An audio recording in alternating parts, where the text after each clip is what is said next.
Hi, how's things? Hey, I want to have a chat to you tonight about taking your dog out this weekend. Now, I'd say a lot of you want to be hitting the trails or hitting the beaches and places that perhaps you might not have been to over the last several weeks. And it's quite an exciting time for the dogs, particularly if they smell the ocean or smell the trails and start to get really excited when they start to figure out where they might be going, especially if it's an old favourite ground that you'd typically like to go to.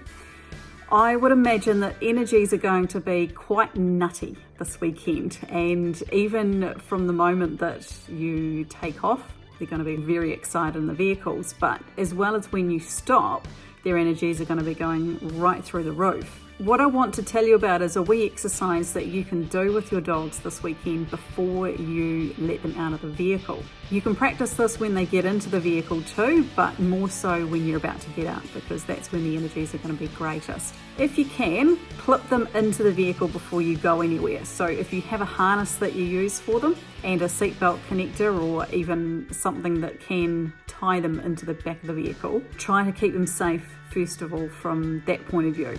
Once you stop and you go to open the vehicle, don't let them jump out straight away. Keep them in the vehicle and staying exactly where they are.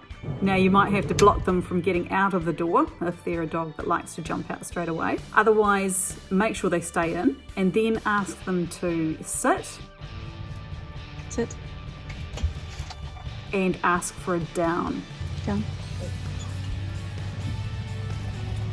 The down is really key here. What this does is it puts them into a more relaxed state of mind, bring those brain cells down just a few notches and keep them calm. This is quite a natural position for the dog to do to get them calm, but in this instance, when they're so heightened, it can be unnatural first of all, so they have to remember to go from 100 back down to 0 as much as they can. Once you get them calm and they're not whinging and whining and carrying on to get out of the vehicle, then you can let them out. But what they might do is get up and get down and get up and get down. So if they do, put them back calmly down into a down position until you're ready to let them out of the vehicle. You can stand and hang around for a wee bit until you both feel relaxed. They don't have to get out straight away. This is on your terms as to when you're letting them out of the vehicle. When you're ready to let them out, put the lead on really calmly.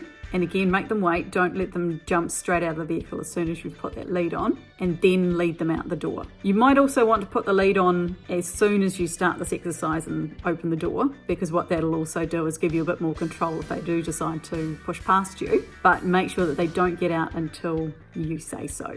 If they do happen to get out of the vehicle before you've asked them to, then just take them calmly back to the doorway, back into the sitting position from where they were, and then again put them back down into a down so that they understand that again they have to wait. Keep those impulses in check and keep things really nice and calm and measured. And then once they're in a nice relaxed state, then let them out. If they do keep breaking position of getting up and getting down or trying to get out or whinging and whining and carrying on, just give them an correction and then just ask them to go back into the position. I hope that helps. Have a fantastic time this weekend with your dogs. Keep your 2 metre distance, but enjoy getting your dogs out and getting into that fresh air and into the trails and the bush and the beaches. You'll love it.